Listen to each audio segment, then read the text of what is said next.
2 minutos ya para las 9 de la mañana. Está con nosotros el presidente Javier Milei. Presidente Milei. Bueno, muchísimas gracias. ¿Qué tal, Antonio? Un gusto enorme estar aquí. Gracias por la deferencia de venir. Extrañaba estos lugares. Tengo muchos temas para hablar. Bueno, el primero de ellos, seguridad. Sé que está viajando ahora la ministra Bullrich y el ministro Petri a Rosario. A ver, varias cuestiones. Nosotros, desde el inicio de nuestra gestión, iniciamos el operativo Bandera. De hecho, en lo que tiene que ver en la provincia de Santa Fe, es el tercer lugar de la Argentina con mayor cantidad de fuerzas federales en la zona. Ha habido logros muy importantes porque se ha bajado la tasa de homicidios en cerca de un 58%. ¿Sí? De hecho, hubo 57 operativos exitosos contra la droga. Es decir, que estamos acorralando a la droga, al narcotráfico, estamos dando una lucha sin cuartel y obviamente nos encontramos ahora con la respuesta. Digo, esto también es bastante natural, pero nosotros no estamos dispuestos a ceder un milímetro, o sea, ellos o nosotros, y nosotros decidimos que somos nosotros. Al mismo tiempo, estamos enviando además 450 efectivos adicionales, digamos, porque están actuando todas las fuerzas, no digamos federales. Está actuando Gendarmería, está actuando la Prefectura Naval Argentina, la Policía de Seguridad Aeroportuaria, está actuando el sistema penitenciario, digamos, está actuando también la Policía Federal.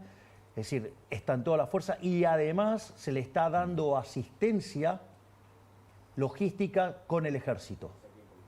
Y además se ha extendido a 8 zonas el área de actividad y de saturación.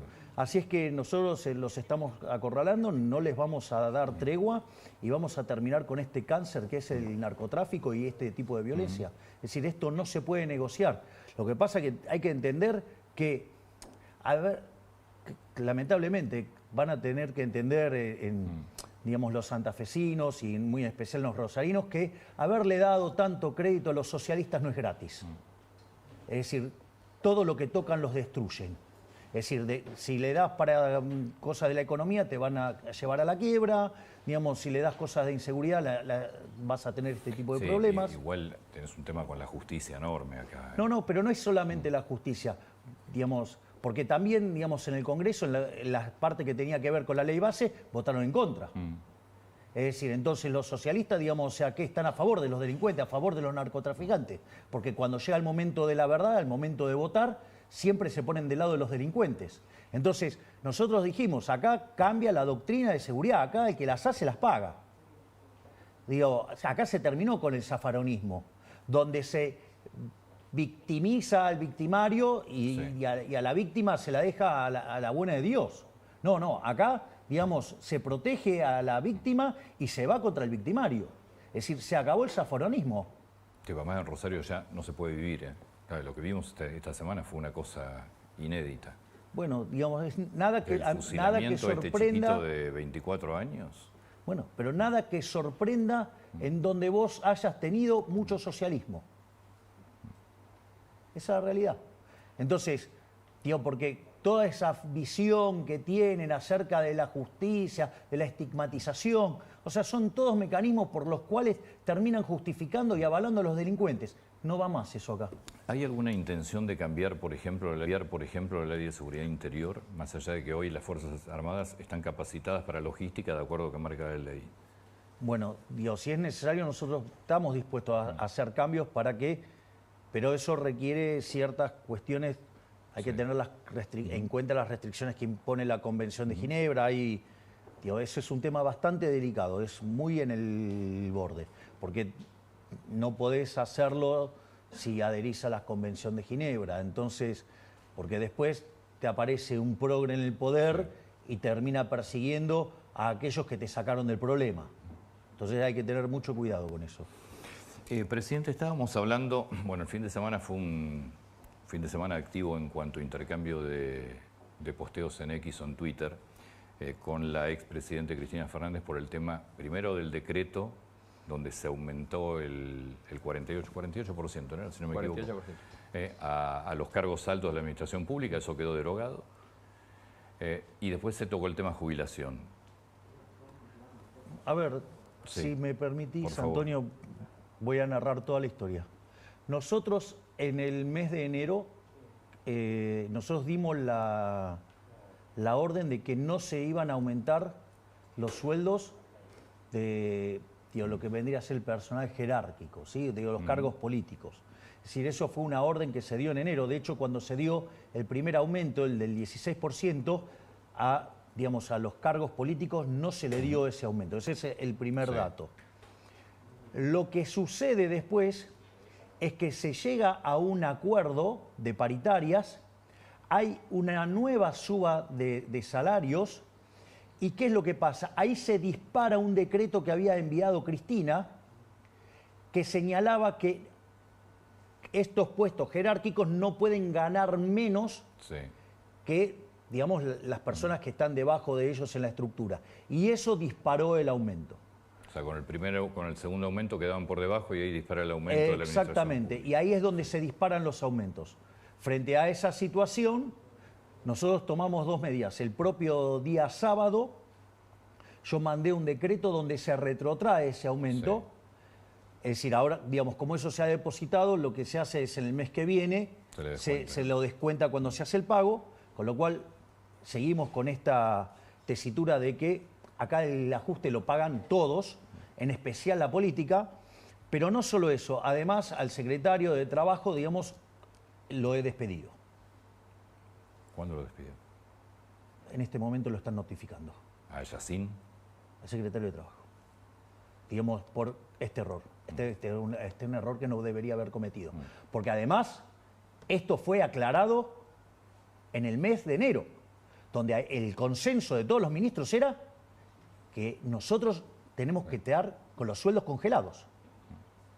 Y en cuanto al intercambio, digamos, con la señora Cristina Fernández de Kirchner, es muy interesante, porque como cuando la discusión avanza, es interesante porque ella no se hace cargo de su decreto, como no se hace cargo de un montón de No, cosas. pero sí, dijo, en realidad reconoce que lo firmó, ¿eh? Pero a lo que voy es, ¿en qué derivó la discusión? Ella está muy preocupada por los jubilados. Sí. Bueno, entonces yo le dije que ella resigne su jubilación de privilegio de más de 14 millones de pesos y que, ya que está tan comprometida con los jubilados, ¿no? Vaya por la mínima. Y la realidad es que lo que ella me contestó, lejos de darme una respuesta contundente al respecto, hizo psicología barata. Técnicamente se llama falacia a la pista falsa. Digamos, yo le planteé un tema y ella contestó cualquier cosa haciendo psicología berreta, o sea, más que nada proyectando, ¿no? Digamos, pidiendo que esté tranquilo. Yo estoy tranquilo. La que tiene que estar nerviosa es ella, que tiene una jubilación de privilegio de 14 millones de pesos, donde el planteo fue claro. Señora, ¿por qué no renuncia a su jubilación de privilegio? Si ustedes revisan mi discurso del 1 de marzo en la asamblea, ¿sí? ¿Qué es lo que dije? Vamos a eliminar la jubilación de privilegio para el presidente y para el vice. Bueno, digamos, ¿y ella qué hace con eso? O sea, ella no, la de ella no se toca. Entonces, bueno, la he dejado expuesta frente a su incoherencia, a su contradicción. Vamos, que entregue su jubilación de privilegio. Ahora, esta maraña... Sabemos que no lo va a entregar, ¿no? Esto que te encontraste con el tema de los sueldos, esta disposición que se enganchan, que no pueden ser mayores o inferiores, ¿es una maraña que la están mirando? Porque debe ser gigantesca, debes tener disposiciones, todos los días te debes claro, digamos, a ver, a ver, la casta política, vos, Rubén, lo sabés, o sea, antes cuando se subían las dietas quedaban expuestos. Hoy con todavía muchísimo más penetración de la información y a la velocidad que viaja, te imaginarás que cuando se suben las dietas quedan escrachadísimos todos los funcionarios. Entonces, ¿qué es lo que hicieron? Crearon mecanismos para que se disparen automáticamente sin tener que levantar la manito, por decirlo de alguna manera. Igual es, digamos, vía voto, ¿no? Pero entonces, en ese contexto, todas estas cosas están escondidas. Y salvo que vos seas un experto de toda esta maraña, no te das cuenta. Y la realidad, nosotros somos outsiders. O sea, somos... No, pero además el presupuesto está armado y complicado justamente para... Exactamente. Claro. Entonces, ¿qué es lo que pasa? El presupuesto te das cuenta cómo está armado. Una de las cosas que pasa es que vos, por ejemplo, en las cámaras, tanto Martín como Victoria dijeron, bueno, es aumento para la gente de la planta. Le dieron el aumento. Después se encuentran que eso también implicaba... Entonces hubo que retrotraer eso. La realidad es cierto. Vos podés decir, bueno, no están tan entrenados como esta gente. Es cierto. Es decir, y cada vez que nosotros tocamos algo, sale el push de todo. Y bueno, entonces, digo, a veces te salpica, esa es la realidad. Pero lo importante es que nosotros, automáticamente, esto fue retrotraído. Digamos, si ustedes se fijan, hay un decreto mío, digo, del sábado a la noche, donde esto se bajó. Entonces, eso es lo importante, ¿no? Que, digamos, porque nos vamos a encontrar con un montón de cosas de esto. Pero te iba a preguntar eso, ¿qué encontraste? ¿Es peor de lo que pensaban? Sí, es muchísimo peor. Es mucho peor. Ahí nosotros, por ejemplo, el lugar donde más encontramos todo el tiempo, que sale PUS todo el tiempo, es en el área de capital humano. La ministra Petovelo tiene una brigada anticorrupción y cada semana va y se instala en un área. Y ahí va encontrando cosas. Pensá que nosotros hemos dado de baja 200.000 programas sociales entregados de manera irregular. O porque gente que viajaba en yate, o gente que viajaba en aviones al exterior, o gente, digamos, que trabajaba en el Estado. Hay un montón de situaciones irregulares donde vos decís cómo estas personas están cobrando un programa social. No solo encontramos esas irregularidades. Ahora, por ejemplo, cuando vos vas a buscar los comedores, sucede que los comedores no existen, muchísimos de ellos no existen. No solo eso, hay algunos comedores que vos vas y te dicen que atienden a 500 personas y vos estás ahí y nunca atienden más de 50. Ahora, perdón esto, pero, porque creo que vale recordar el número. Corregime si me estoy equivocando. No es que hay algunos que no existen, más de la mitad no existían. Exacto. ¿Ese es el número? Sí, así es, Rubén. No, es tremendo. Es decir, no solo eso, o por ejemplo, no sé si recuerdan ese momento en el cual la ministra Petovelo enfrentó a estos gerentes de la pobreza. Sí, claro, cuando sacó la mesa. Y sacó la mesa, porque le dijeron, no le está dando de comer a la gente. Dijo, dale, vení, digamos, yo los anoto. Y no se anotó ninguno. Bueno, por ejemplo, ¿qué es lo que pidió? Pidió nada más que el nombre de la persona y el DNI para poder identificarlos. Bueno, no, cuando los quieren auditar, no quieren. Entonces, por ejemplo, hay algo que es muy interesante. No solo que mienten con el número de personas, sino que hay otras cosas todavía mucho más crueles. Porque, digo, si mienten el número de personas, digo, pero la asistencia está. Ahora, hay un tema grave que es el hecho de, por ejemplo, cuando reclaman los bolsones de comida. Entonces, no entregan el número de personas que son, pero acá hay un tema más grave. Suponete lo siguiente, el caso de los fideos. Suponete que te cotizan en el bolso de comida fideos calidad AAA. Sí. Y después son calidad E. Bueno, recordemos que el primer caso de corrupción que le salta a Alberto Fernández fue precisamente con la compra de alimentos. Bueno, cuando vos tirás esos fideos al agua, se deshacen.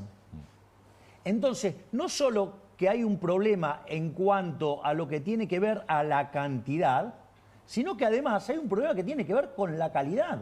O, por ejemplo, en esos lugares donde vos mandabas comida y los comedores no existían, o mandás comida para 500 personas y sucede que van 50, después te encontrás en la cercanía determinados supermercados donde están vendiendo esos alimentos. Esto es de una crueldad enorme. No solo eso, otra de las cosas maravillosas que hizo la ministra Petovelo fue cortar, y eso es lo que generó la primer marcha de Beliboni, el tema de la intermediación. Es decir, nosotros teníamos claro que los primeros meses del programa iban a ser duros. Es decir, nosotros estamos viniendo a cambiar 100 años de decadencia y 20 años de desastre. Eso está claro, que, digamos, reacomodar eso no es gratis. Igual, digamos, está, digamos, bastante manifestado en nuestra realidad, ¿no? porque el salario promedio durante la convertibilidad era de $1.800, ¿no? Y si eso lo ponemos a plata de hoy, da $3.000. Y si el salario promedio de hoy fuera, no sé, $600, Sí. bueno, quiere decir que los argentinos en esta década ganada, o no sé, o 2 décadas ganadas. digo, 2 décadas de populismo, perdimos 80% de nuestros ingresos. Es decir, no es que cuando uno mira, no sé, las tarifas, cuando las compara con el resto, no estoy diciendo con Europa, con Sudamérica, están regaladas. Ahora, el problema no es que entonces sean caras las tarifas acá. El problema es que nos han empobrecido tan brutalmente como consecuencia del populismo. Destrozaron el ahorro, destrozaron la inversión, destrozaron la capitalización, destrozaron la productividad de los argentinos, por ende los salarios son miserables. Entonces, lo que hay que tener en cuenta es que 20 años de populismo no es gratis, comerse el capital no es gratis, es decir, te destruye la productividad y destruye los salarios. Entonces, ahora, esto, digamos, es como, a ver, estoy hinchado, no estoy hinchado, estoy gordo. Tengo que bajar de peso. Y este es el problema. Es decir, y no quieren aceptar eso. Es decir, lo que hay que reconocer es que Argentina se empobreció como consecuencia de 100 años de aplicar malas políticas, pero los últimos 20 años... Sí. Ahora, ahí tenés dos temas. Un sector de la clase política que no lo quiere reconocer, que dice que se puede vivir subsidiando todo y mintiendo con los precios. Y otro sector que acompaña esta idea, pero te dice cuánto tiempo, cuándo llegamos del otro lado del horizonte. A ver, eso es muy interesante lo que estás planteando, Rubén. Ahí hay dos dimensiones del problema. Porque decir que, que esto no ha pasado y que se puede subsidiar, ¿no? Lo voy a plantear en el extremo. Yo puedo hacer las tarifas cero. ¿Sí? Sí. Yo hago cero las tarifas. Ahora, no hay tal cosa como un almuerzo gratis. Es decir, eso alguien lo tiene que pagar, ¿no? O sea, está claro que eso alguien lo tiene que pagar. Entonces, ¿cómo lo pagamos? Con pobreza. Eso es posterior. Me expoliaste el final. Primero con inflación. Bueno, Bien, ahí claro, está. con inflación. ¿Qué es lo que haces? Emitís dinero, generás inflación. Con lo cual no es que es gratis. Lo que no estás pagando de modo directo en la tarifa, lo estás pagando de manera indirecta con el impuesto inflacionario. Pero eso tiene además varios problemas.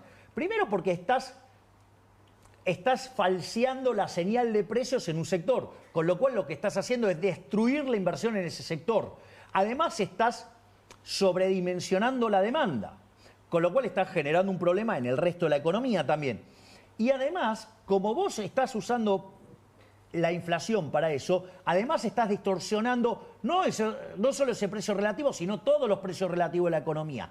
Entonces, ¿qué es lo que pasa? Eso genera además, no solo del daño que causa vía la inflación y que en el fondo vos estás diciendo que lo estás haciendo por lo más pobre y estás reventando a lo más pobre porque son los que más sufren con el impuesto inflacionario, sino que además al pobre le estás pegando dos veces. Porque como vos estás mal asignando recursos, entonces ¿cuál es el problema? El problema radica en que tu productividad baja y por ende los salarios bajan. Porque el dueño del capital, ¿sabes qué hace ante esto? Se va. Se va, claro. El único perdón el término, que se jode en esto es el trabajador. Es decir, que se perjudica porque el capital no está presente. Pero ¿cómo le explicas vos a la gente que lo que te dicen es sí, pero antes yo tenía inflación, pero me dan aumento todos los meses, entonces vivía? Pero Porque como digamos, no te llegó dan aumento todos los meses, pero digamos, perdiste el 80% de tus ingresos. Es decir, qué fabuloso cómo funciona. Porque, a ver, en toda esta lógica, con esta mala asignación de recursos y pérdida de la inversión, además tu PBI per cápita es más chico, con lo cual sos más pobre. En el neto sos más pobre. Es decir, porque la distorsión que vos generás no es gratis. Entonces, eso es lo que hay que entender, que falsear los precios no es gratis. O sea, y vaya que nos está costando. Tenemos casi más del 50% de pobres, Antonio. Tenemos 10% de indigentes. ¿Qué parte no nos damos cuenta que este modelo así no va para ningún lado? Y que si seguimos repitiendo esta barbaridad, terminamos siendo la villa miseria más grande del mundo. Entonces, esa dinámica yo no la quiero. Yo esa dinámica no la quiero. Yo vuelvo a lo de Rubén. Hay mucha gente que coincide, pero te pregunta, bueno, ¿pero y cuándo empezamos Bueno, esto es interesante, es muy importante. Esa es la pregunta 2 que hizo Rubén, que estaba por contestar. Muy bien. Si vos mirás lo que hoy está en una encuesta que hizo Federico Aurelio, esto es importante, porque si vos mirás, 7 de 10 argentinos entienden que estamos peor. Sí. 7 de 10 argentinos entienden que estamos peor. O sea, con lo cual está claro, hay una conciencia clara de que estamos peor. O sea, y yo jamás lo negué. Yo dije que el inicio iba a ser durísimo. Y de ahí es que nosotros diseñamos toda esta política social de duplicar la asignación universal por hijo, de duplicar la tarjeta alimentar, de duplicar la asistencia para las mujeres embarazadas, de cuadruplicar el dinero para que los chicos puedan comenzar las clases, para que tengan los útiles, ¿sí? Y eso alcanzó a 7.300.000 chicos. Si nosotros quitamos a los intermediarios del medio, tema no trivial, entonces eso nosotros le estamos dando la contención social. Ahora, es interesante porque las expectativas de que esto mejorara a futuro, cuando nosotros asumimos, solamente el 20% de la población creía que íbamos a mejorar en 6 meses. En enero ese número saltó a 30. En febrero, con febrero cerrado, saltó a 40. Hay algo muy interesante, después del discurso, o sea, no estamos hablando de pasó un mes, estamos hablando días después, ¿no? Porque estaba cerrado fin de febrero, digo, el discurso entra el 1 de marzo, se tomaron 2 días para mirar números, ese número saltó 5 puntos. Es decir, la gente la está empezando a ver. Es más, a mí hay algo que me parece sumamente importante. El 70% de los argentinos está convencido de que en nuestro gobierno vamos a derrotar la inflación. Hay de esos 70 puntos, 50 creen que lo vamos a hacer en un año, 20 que vamos a tardar más. Yo voy a hacer un punto adicional. Además, la inflación se está derrumbando. Yo les voy a pasar algunos datos. Diciembre cerró con 25%. Sí. La realidad es que cuando estábamos parados en la tercera semana estábamos en 30%. Por eso a mí en un momento me preguntaron si daba 30, dije, ¿dónde firmo? Porque significaba que la cuarta semana no subía y terminó siendo 25, hubo corrección de precios. Pero no solo eso, si miramos mayorista dio 54. 54 mensual anualizado es 17.000. Digo, para que tengamos claro de qué estamos hablando. Eso es hiper. Obvio. Tranquilo, hiper tranquilo.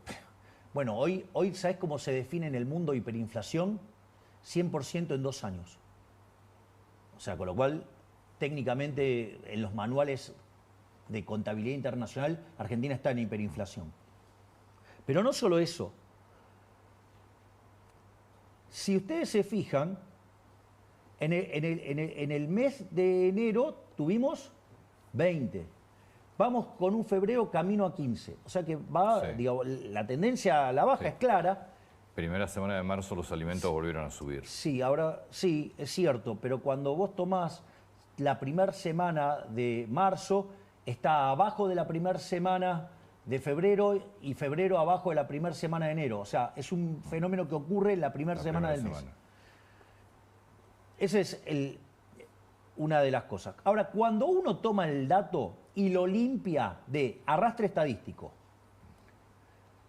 lo limpia de suba de tarifas, Sí. y lo limpia de lo que es prepaga. Digo, toda corrección de precios relativos que estaban atrasados y pisados por el gobierno anterior. El número cae en un dígito.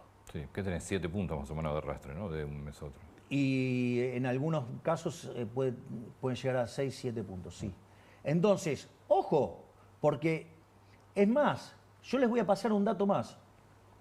Una de las cosas que pasa cuando empieza a acelerarse la crisis, las empresas empezaron a apreciar con tasas de inflación mucho más altas y con una situación bastante más compleja. En ese contexto, ¿qué pasa? Se encuentran que no pueden vender. Y en lugar de bajar los precios, empiezan con lo que se llama técnicamente fijación no lineal de precios, que es 2x1, el 3x2, todo ese tipo de promociones, que en realidad implica que los precios están bajando, pero que no son manifestados en el índice. Si uno corrigiera por eso, ya estamos en un dígito. A pesar del arrastre estadístico, a pesar de la suba de tarifa, a pesar de la recomposición de las prepagas. No solo eso, sino que además, cuando uno toma el índice que sigue el hijo de Cavallo, ya está en un dígito. Y el índice de Cavallo no corrige por estos componentes de fijación no lineal de precios.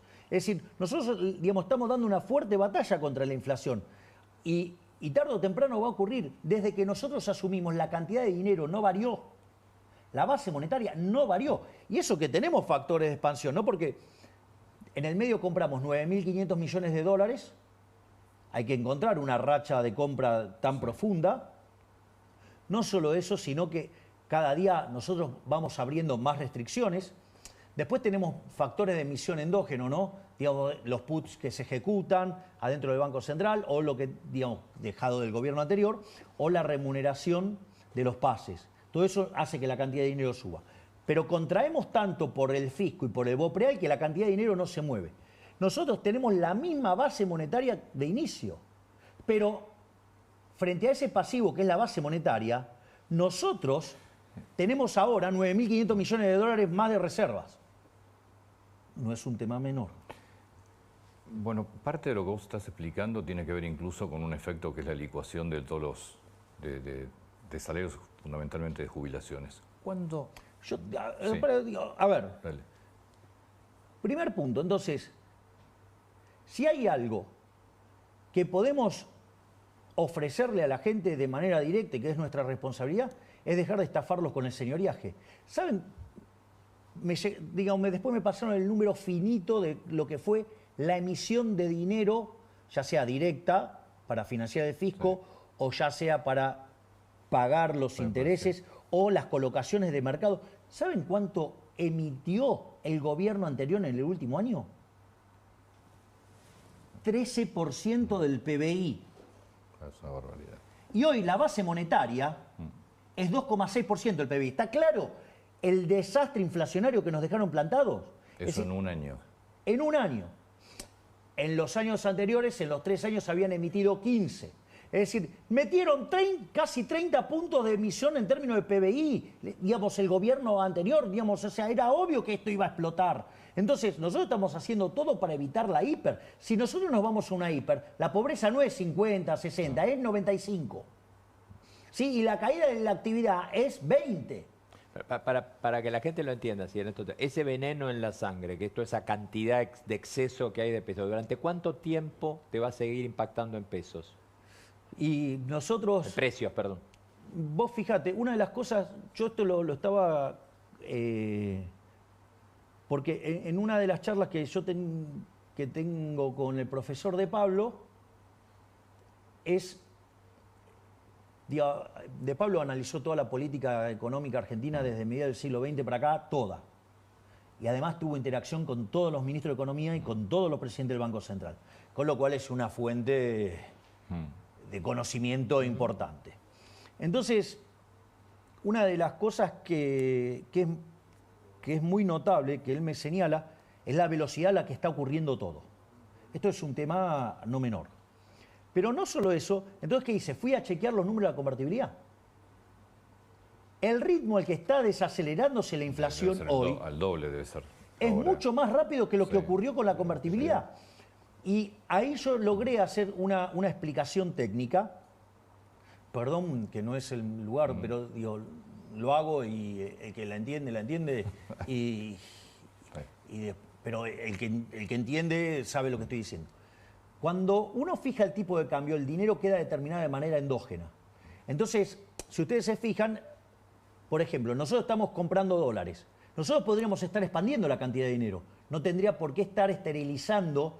Podría estar emitiendo para comprarlos. Para comprar dólares, porque esa está respaldado por la demanda de dinero. Claro. Nosotros igual estamos sacando pesos a lo loco, pero después yo puedo explicar eso, por qué decidí hacer eso. Pero al margen de eso, nosotros la cantidad de dinero está clavada. Por lo tanto, el proceso de desinflación es mucho más fuerte. Y el primer indicador de esto es que se cayó el dólar como un piano. Es decir, nosotros sabemos que marzo va a ser un mes muy complicado, porque marzo tiene un problema de estacionalidad estacionalmente muy alto, denso. sí. Pero yo no descarto que abril pueda haber un derrumbe de la inflación como el derrumbe que vimos en febrero del dólar. Digo, Rubén, vos mirá la economía, decime cuántas veces viste caer 25% el dólar en un mes en Argentina. No, el movimiento. Además, de hecho, a algunos le provoca miedo la velocidad con la que bajó el dólar. Exacto. Recordemos que en la convertibilidad vos esterilizaste con un plan Bonex. O sea, Bueno, pero fíjate esto, nosotros no estamos haciendo esto. Nosotros, todas las operaciones son a mercado. Todo es a mercado. Acá, digamos, se ha respetado el derecho de propiedad de una manera tremenda. Y cuando dicen del ajuste, a ver, si el gasto público en términos reales está cayendo 36%, eso es menor presión fiscal. Es decir, si yo bajé el nivel de emisión monetaria, eso es, dejé de estafarle a la gente. Yo, digamos, o sea, le hago una pregunta. ¿Cuánto creen que es el ajuste fiscal que estamos haciendo en este momento? ¿El ajuste fiscal sobre inflación o sobre...? No, el ajuste fiscal total que estamos haciendo. No sé, como recién dijiste 36%. Sí, pero... A ver, nosotros cuando llegamos al gobierno, el déficit fiscal consolidado era 15 puntos del PBI. Sí.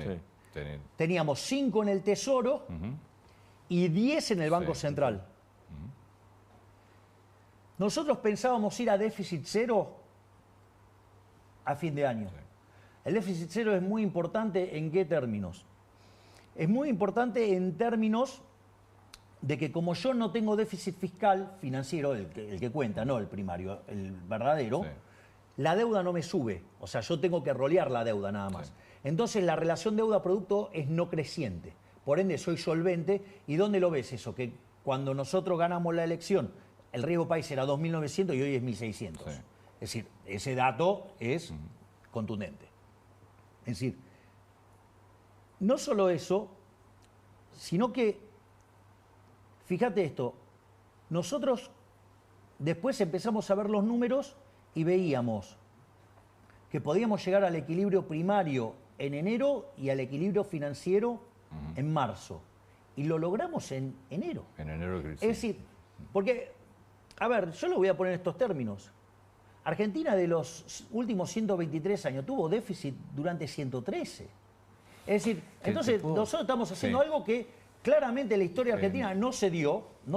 Sí. Te pido, please, que cierro esta cosa para ver el tamaño de la tarea de la que estamos haciendo. Y cuando yo dije que iba a hacer esto, me dijeron que era imposible. Ahora como lo hice yo, digamos, o sea, ahora es fácil y en realidad, no, bueno, que la licuadora. Y sí, un ajuste tan fuerte tiene motosierra y tiene licuadora. O sea, ¿por qué? Porque echamos 50.000 empleados públicos, eso es motosierra. Dimos de baja 10.000 contratos, eso es motosierra. Dimos de baja autos, dimos de baja teléfono, eso es motosierra. Dimos de baja la obra pública, dimos de baja la transferencia discrecional. Todo eso es motosierra. Digo, obviamente que hay licuadora. Ahora, hay licuadora, vos me podés decir las jubilaciones. Bueno, pero el gobierno anterior se fue con jubilaciones de $80. Hoy las jubilaciones con el bono, la mínima con el bono es $200. Es decir, subió 150%. Con esto, si vos en enero estuviste en cero, quiere decir que hiciste una reducción del 15%. Hice una reducción en el Tesoro de 5 puntos del PBI. Entonces, ¿qué hice del lado del Banco Central? Ya lo bajé 5 puntos. Es decir, el ajuste fiscal que hemos metido es equivalente a 10 puntos del PBI. Bueno, o sea, no existe registro histórico ni en Argentina ni en el mundo de haber hecho eso. Pero era la única forma que tenía de evitar una hiper. Pero ahora, es decir, si nos íbamos a una hiper, Venezuela, quedaba chiquitito así. Bueno, pero ahora tenés que sentarte con gobernadores, porque parte del ajuste tiene que ver con la eliminación de las partidas discrecionales y de fondos fiduciarios. Tenés que sentarte con los gobernadores que te están pidiendo más dinero, que no aceptarían, o al menos es lo que dicen, volver a colocar la cuarta categoría de ganancias. ¿Cómo vas a negociar con los gobernadores? A ver, cualquier discusión que haya del tema que quieras que involucre la política fiscal, no se negocia. no se negocia el déficit cero. No se negocia de ninguna manera el déficit cero. Es decir, digamos, yo estoy abrazado como al mástil, como Ulises. Y digamos, y tengo a mi equipo tirándole tiros a las sirenas. ¿Y qué tenés para negociar entonces? Ponemos todos los números sobre la mesa. Yo estoy dispuesto a discutir con los números sobre la mesa. O sea, y Yo que no las tengo- provincias pongan los números sobre la mesa todos. Pero ahora, ellos tienen que hacer un ajuste de un punto del PBI, yo estoy haciendo 15. No es un chiste. Y de esta primera rueda del viernes pasado, ¿qué te llevas? ¿Qué te informó Pose Digamos, yo estuve reunido con Guillermo Francos el sábado. Estaba muy optimista, digo, hay voluntad de cooperar y nada, y se dieron cuenta del error que yo señalé. ¿Se acuerdan, digamos, cuando fue la discusión? Digo que los miopes del Círculo Rojo, cuando levantamos el capítulo 4, dijeron, uy, derrota de Milei. Y salió Luis Caputo y dijo, bueno, ahora entonces van a tener que hacer un ajuste más grande. Sí. Y al final, ¿qué pasó? Terminaron viniendo acá. Y si no negocias, si no hay acuerdo, ¿cómo sigue? Es decir, si vos no tenés ley ómnibus, ¿cómo sigue tu A ver, plan de gobierno? Tanto el DNU como la ley de bases son elementos que hacen al equilibrio de largo plazo. Son elementos que hacen a la trayectoria de crecimiento de largo plazo. En lugar de... Nosotros estamos proponiendo una serie de mejoras. A ver, si Argentina aplicara a full el Sí. DNU y la ley de bases, Argentina mejoraría 90 puestos en el índice de la libertad económica. Argentina se podría parecer a Alemania y podríamos alcanzar a Alemania en 20 años. Eso tiene consecuencias enormes en términos de bienestar, en Seguro términos que de sí. caída de pobreza, indigencia. Bueno, la política no quiere resignar sus privilegios y está dispuesto a hundir en la miseria a los argentinos con tal de no tocar los privilegios de bien. casta. Entonces, pero eso hace al sendero a largo plazo.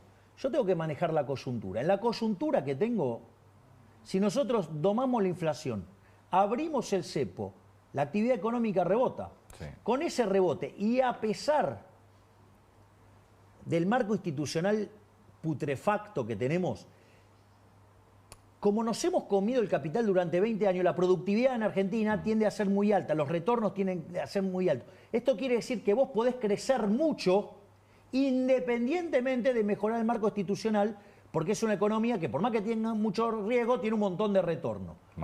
Igual manteniendo tu déficit cero, tu equilibrio Eso no fiscal. se negocia. Sí. Eso no se negocia. Digo, O sea, va a ser un problema de los gobernadores que van a tener que ajustar sus cuentas si no hay acuerdo. Exactamente. Sí. Entonces, ¿qué es lo que quiere decir esto?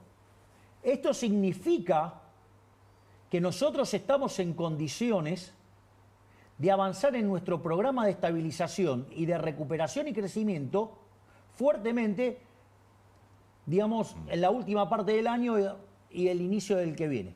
Bueno, eso, digo, va a tener consecuencias electorales enormes.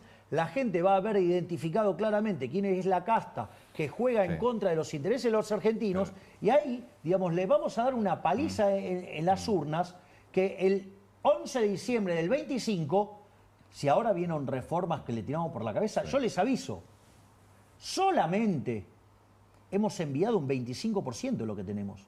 O sea, todavía quedan, si acá mandamos 1000 reformas estructurales, todavía quedan pendientes 3000.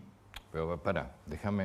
Es decir, si vos mantuvieras, que lo vas a mantener, pues estás abrazado al mástil, como acabas de decir, el déficit cero, y vos bajás la inflación, no importa si avanza la ley de bases o el DNU, vos estás en condiciones con esto para que la productividad te empiece a funcionar. Exactamente.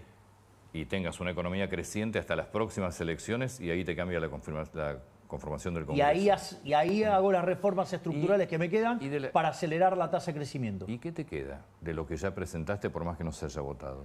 Es solamente un tercio, un cuarto de lo que presentamos. Hay, digamos, por ejemplo, nosotros en materia de regulaciones, nosotros encontramos 380.000 regulaciones.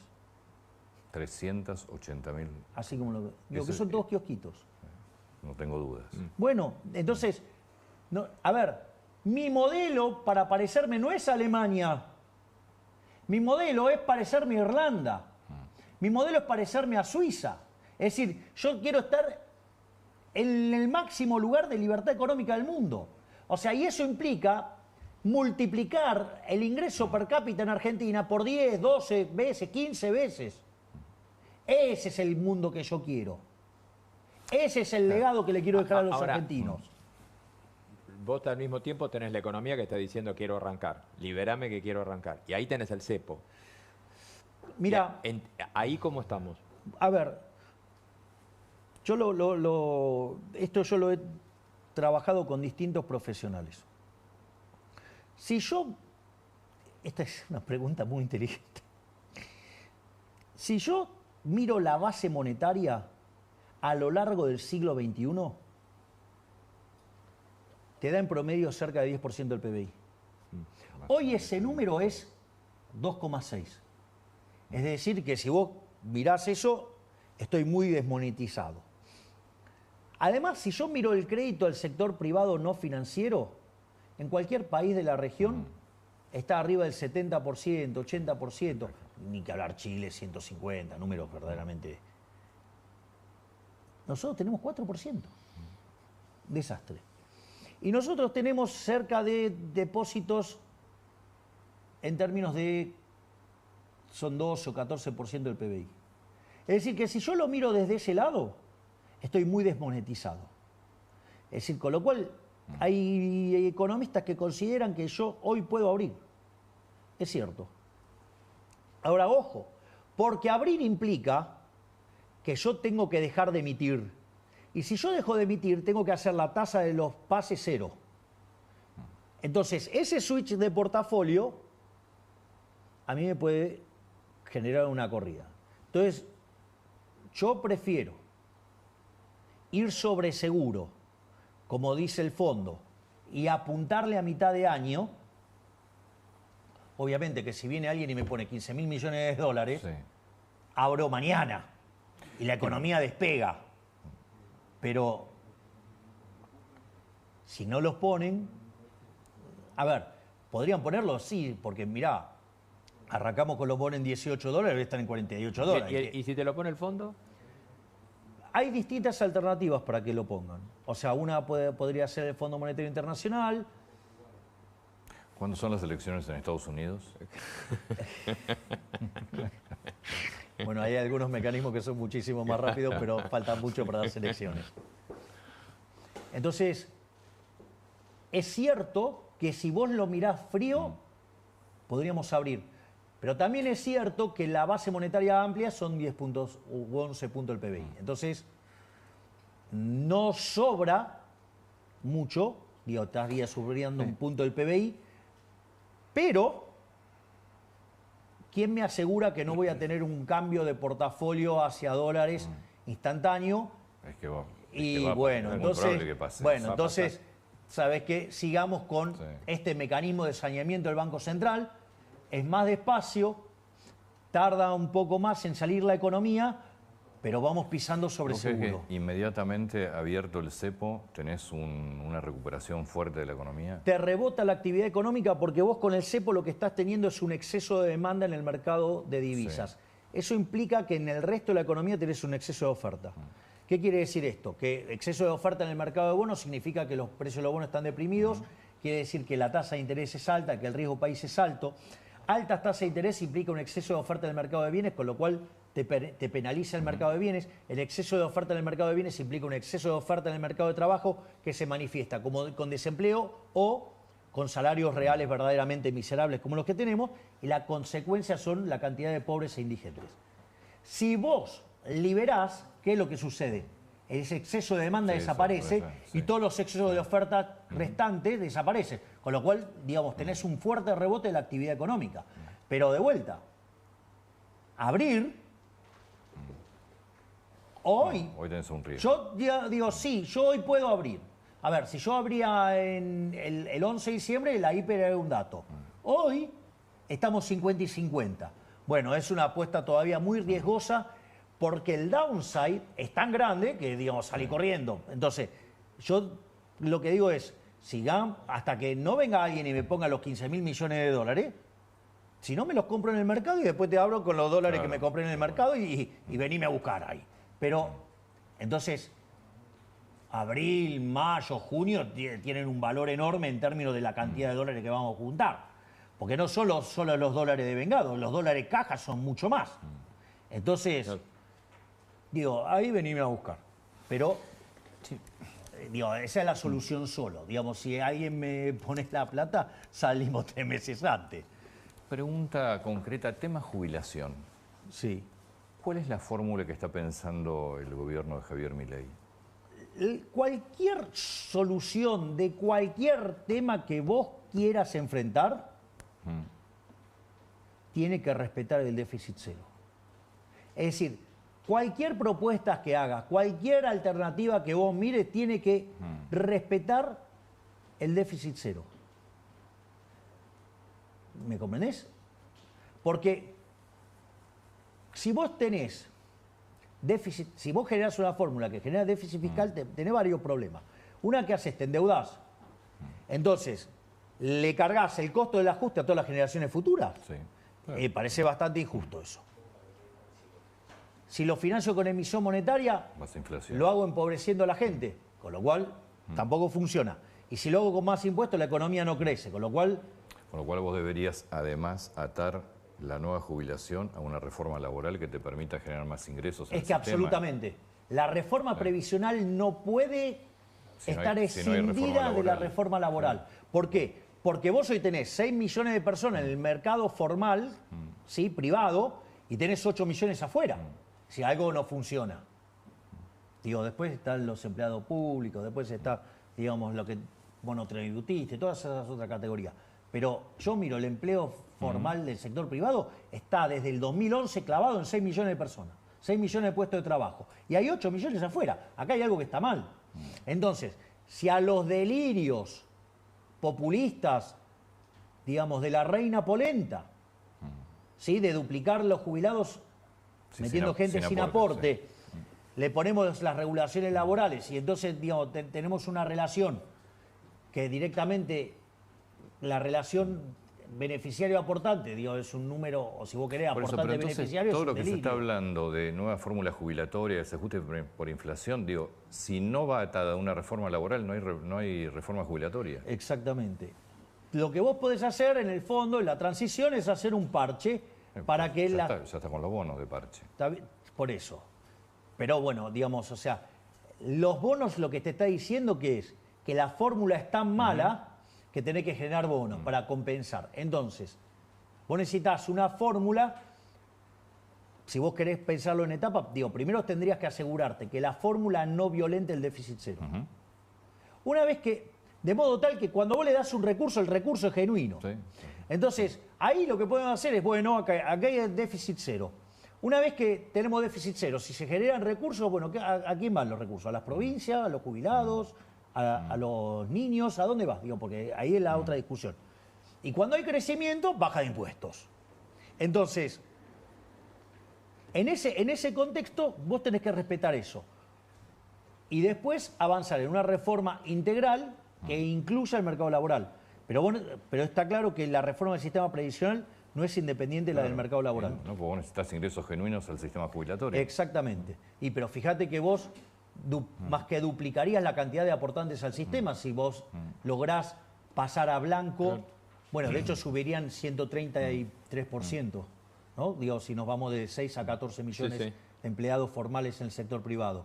Bueno, entonces, acá, digamos, hay muchos jugadores que tienen que entender que esto no funciona y que hay mecanismos mucho más inteligentes para resolver este problema, yendo a un sistema de seguro de desempleo y, digamos, y tendrían que buscar la forma de que las empresas de seguros se instalen a hacer esto. Que podrían ser de los mismos sindicatos, pero evidentemente no lo terminan obviamente, de entender. o digamos, los sindicatos, si lo vieran con facilidad y rapidez, si yo fuera el líder de un sindicato, yo estaría buscando una empresa de seguros gigante para empezar. Claro. Perdón, y esto no es un chiste. Entonces también necesitas votar una ley de asociaciones profesionales nueva, porque tenés que democratizar los sindicatos. Bueno, pero eso era parte del... Pero es parte del mismo de la Es el reforma decálogo del del mercado acuerdo del laboral. 25 de mayo también. Claro. Entonces, ahí, pero yo de vuelta, si yo estuviera en esa silla, yo estaría yendo por el mundo a buscar una empresa de seguro gigante. Sí. Yo, porque, a Sí. ver, tenés un mercado de 6, lo vas a llevar a 14, Que no sea Nación Seguro. Que no, yo te iba a decir que no sea Nación Seguros. no. ¿Cómo está el tema de privatizaciones de empresas públicas? Si vos me preguntás a mí, digamos, todo lo que pueda transferir al sector privado lo voy a transferir todo. Para mí, empresa pública es un oxímoron, porque empresa tiene que ver con emprender y el sector público no emprende nada. De hecho, todo lo que toca lo destruye. Es decir, no existe la empresa eficiente, no existe nada. Esas cosas son todas... Cuando te hablan los políticos de una empresa eficiente, son los más chorros de todos. Te dicen de hacer eficiente el Estado, lo único que están pensando es utilizar esas empresas como caja. Es más, yo te lo voy a poner en más extremo. Si supongamos que por alguna cuestión, no sé, eso funcionara, digo, al menos en el caso argentino no funcionó, y la evidencia muestra que no. Por lo tanto, o sea, a la luz de Argentina, digo, ninguna empresa tendría que quedar en manos del sector privado, público, quiero decir. Esa es mi posición. Yo soy partidario de privatizar todo. El Estado, digamos, lo que debe de dedicarse es a la seguridad, que de hecho la gente acompaña fuertemente las políticas que está impulsando la doctora Bullrich. Bueno, no se puede estar en la calle, digo, a nivel nacional no se puede estar más válido. Bueno, Lo que estamos viendo en Rosario Bueno, es- pero justamente nosotros hemos avanzado con muchas cosas que se nos criticó fuertemente y sin embargo funcionan. Ahora digo, después se ven los hechos y funcionan. Digamos, cuando mandamos en la ley base estas cosas las rechazaron. Digamos, ahí todos los socialistas ellos lo Sí, rechazaron. yo igual todo, creo por que los ejemplo. gobernadores, lo hablamos con Rubén acá, el día que votaron, al día siguiente ellos empezaron a preguntar qué votaron. Porque yo creo que no se dieron cuenta, porque de hecho había mucho articulado dentro de la ley que Sí, favorecía la bueno, pero productividad de las empresas. estaban muy preocupaditos Antes por, se me- los, per- por, los, un- por los fondos fiduciarios y todos los curringos de ellos. Algo que me quedó cuando hablamos del tema de Rosario. ¿Podrías pensar en declarar el estado de sitio en Rosario? Eso hay que... Vos fijate que las medidas que están tomadas están consensuadas con el gobernador. Es decir, paso a paso. El estado de sitio permitiría la Permitir. participación de las Fuerzas Armadas. Exactamente. Porque vos solamente bajo estado de sitio, pues. Por el momento estamos trabajando en esta solución y creemos que lo podemos resolver. De vuelta. Y eso, de hecho, fíjese que nosotros estamos trabajando de manera coordinada con el gobernador Puyaro. Es decir, él pidió la asistencia, Sí. nosotros estamos redoblando. Es decir, hay 450 efectivos más, está el ejército dando apoyo logístico, hay reasignación de fuerzas para asistir más al caso de la provincia de Santa Fe, se entran en más áreas.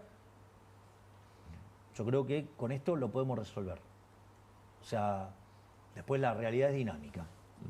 Pero yo creo que estamos en condiciones de salir triunfantes de esta situación. Una pregunta desde tu lado más puro de economista. ¿Hay alguna Siempre posibilidad? contesto. Pero esta es bien particular.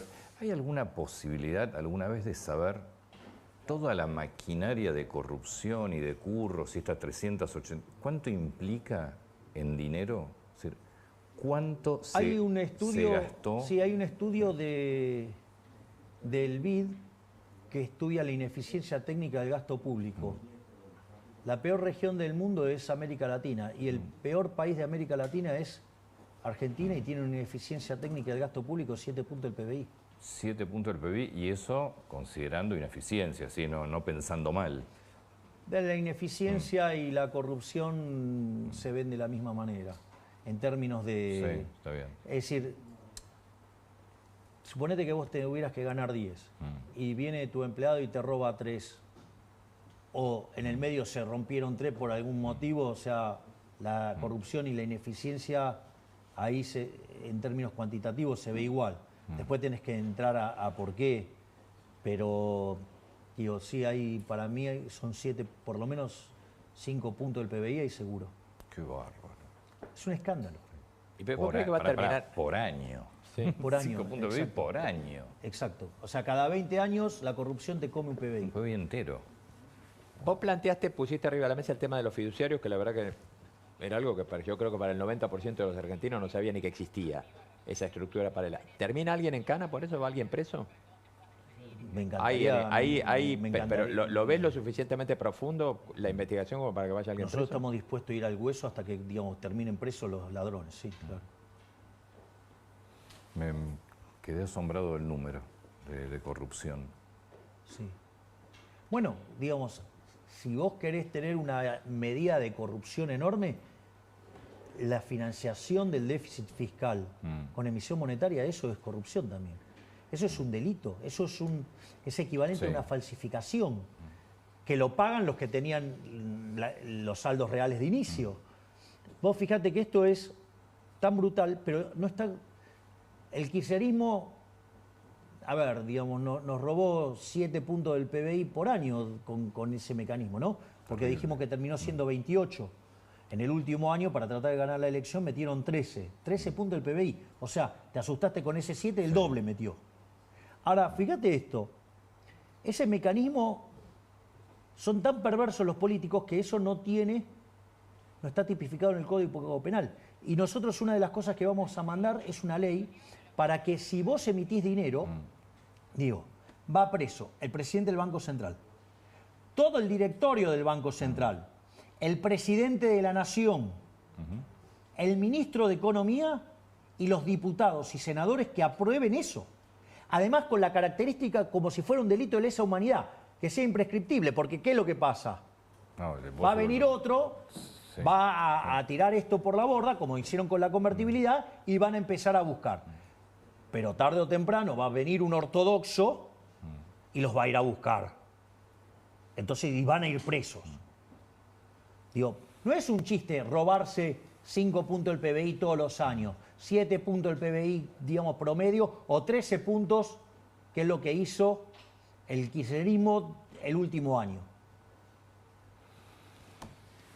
Qué bárbaro, no, es que nos han limpiado como sociedad, ¿eh? No, pero digo, o sea, a ver, el descalabro del último año fueron 13 puntos del PBI.